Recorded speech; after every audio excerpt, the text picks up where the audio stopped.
ঈদ তো তখনই সুন্দর ছিল যখন বুঝতাম না জীবনের মানে কি, যখন মনে করতাম দিনের অর্ধেক সময় না খেয়ে থাকলে 2 দিনে একটা রোজা হয়ে যায়।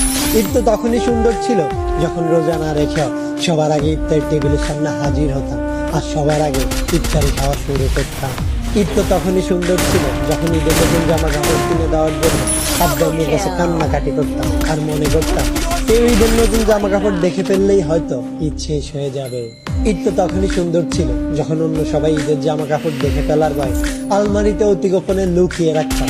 ঈদ তো তখনই সুন্দর ছিল যখন ঈদের দিন সবার পা ধরে সালাম দিতাম আর সালামের জন্য দাঁড়িয়ে থাকতাম। ঈদ তো তখনই সুন্দর ছিল যখন বড়দের দেখতাম তারা কত জায়গায় ঘুরতে যায়, তাদের কত টাকা, আর ভাবতাম কবে জানি বড় হব আর তাদের মতো করে এত সুন্দর করে ঈদ পালন করবো। হ্যাঁ, আজ বড় হয়েছে ঠিকই, পকেট ভর্তি আজ অনেক টাকা। ঈদ আজ ঠিকই আছে, কিন্তু হারিয়ে গেছে ছোটবেলায় কাটানো ঈদের সেই আনন্দময় মুহূর্তগুলো। সত্যি আমি বেশি মিস করি ছোটবেলায় কাটানো ঈদটা, যেটা চাইলে কখনো ফিরে পাওয়া সম্ভব নয়।